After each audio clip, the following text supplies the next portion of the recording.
Let me ask you something. Does your child refuse to go on swings, panic on stairs, get carsick on a road they have driven 100 times? Or is it the opposite? They spin in circles until you're dizzy just watching them. They throw themselves off the sofa. They rock. They climb everything. They simply cannot sit still. You've probably been told it's a discipline issue, a phase, attention-seeking behavior.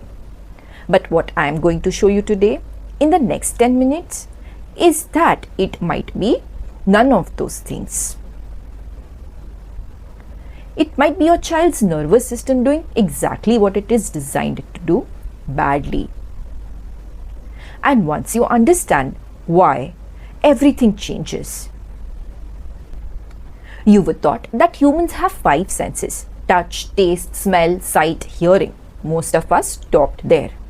But here's what your science teacher didn't tell you. We actually have at least 8 senses, and one of them might be the most important one for how your child functions every single day. It's called the vestibular sense, and it lives deep inside your inner ear. Think of it as your body's built-in gyroscope. It is constantly, right now, even while you're sitting, still watching this, sending signals to your brain about 3 things: where your body is in space, how fast you're moving, and crucially, which way is up. It's the reason you don't fall off your chair. It's the reason you can walk in a straight line. It's the reason that when a bus jolts suddenly, your whole body tenses up to catch itself. You didn't just decide to do that. Your vestibular system did it for you. Here's the part that most people don't know. This system has a direct line to your nervous system's arousal level.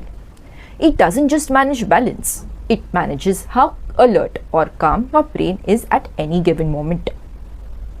This is why rocking a baby to sleep actually works. Gentle rhythmic vestibular input tells the nervous system, slow down. And it's why a roller coaster sends your heart racing.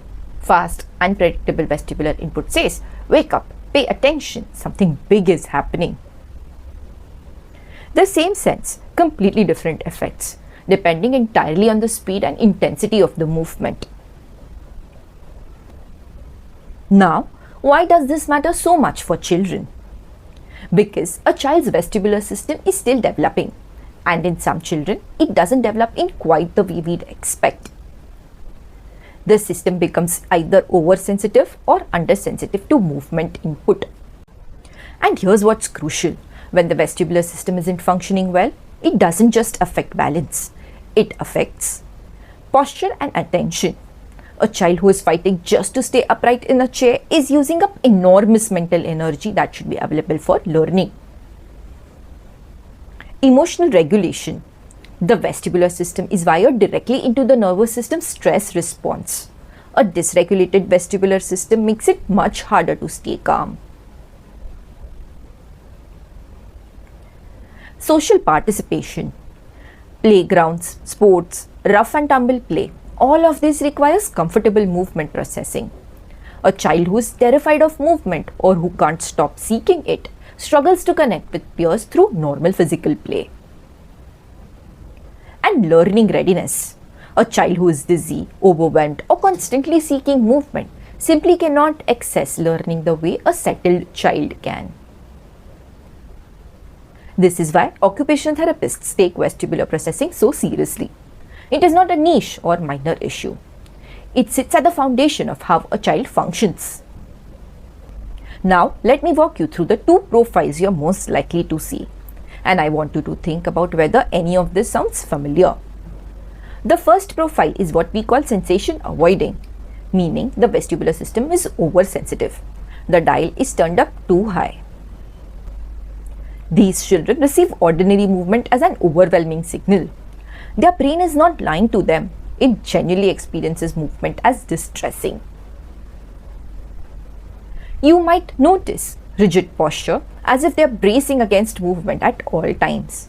An absolute refusal to go on swings, roundabouts or slides, while every other child is happily playing on them. An intense fear of heights that seem out of proportion. Relying on the handrail on stairs well beyond their age, their peers stopped needing it. getting carsick easily, becoming disoriented when they simply bend over to pick something up. And here is the thing I want you to hear. These children are often described as anxious, clingy, a homebody, or not just sporty. And sometimes they are labeled as difficult or oppositional when they refuse PE activities or freeze at the top of the climbing frame. But they are not being dramatic. They are not choosing to be difficult. Their nervous system is telling them loudly that something is dangerous, and it is very hard to override that signal, no matter how much you want to. The appropriate response is never pressure. It is patience, preparation, and gradual exposure that the child controls. The second profile is sensation seeking. The vestibular system is undersensitive. The dial is turned too low. Here, the brain isn't getting enough information from ordinary movements, so the child seeks out more intense input to feel regulated. They self-medicate in a way. You will notice they spin constantly and don't get dizzy when other children would be flat on the floor. They crave fast, intense playground or fairground rides. They rock. They run instead of walk. They balance on the back 2 legs of their chair repeatedly, despite being told not to. They throw themselves at sofas, walls, mats. They climb without any apparent concept of the risk. And this is where I want to gently challenge something. Because these children are so often labeled as badly behaved, hyperactive, or not listening. But what if they physically cannot settle their nervous system without movement? What if the rocking is not defiance, it's regulation? What if the running is not energy to burn, it's a neurological need being met? Understanding the difference between a behavior problem and a sensory need is not about letting children off the hook. It's about giving them and you the right tools.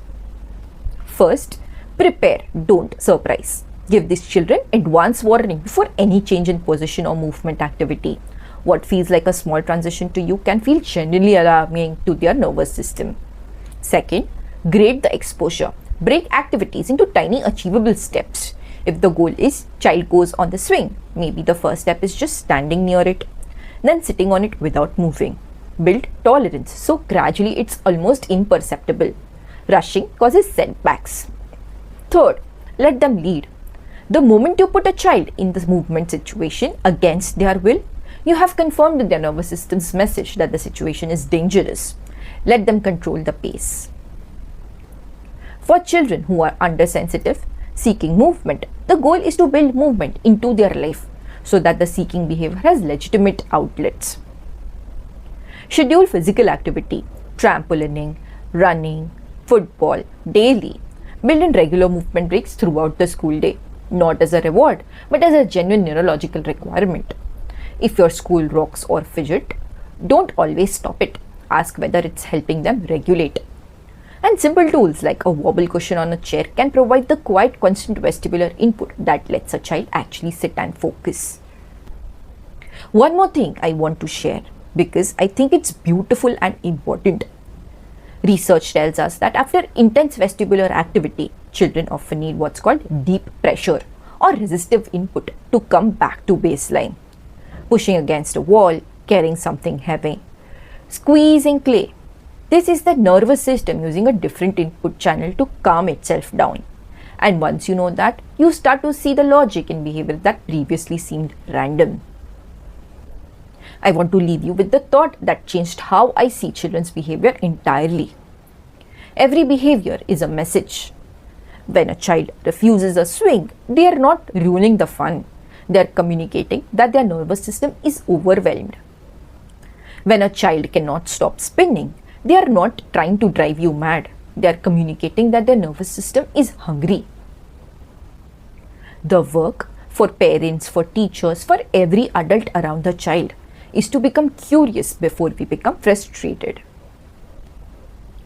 Because a child who feels understood by the adults around them, that is the child who can start to develop trust. And trust is where every good thing begins. If this helped you today, please share it with someone who needs it. A parent, a teacher, a teaching assistant. The more people understand this, the better it goes for the kids. and subscribe if you want to go deeper, because this is just one piece of an enormous and fascinating picture. Thank you for watching.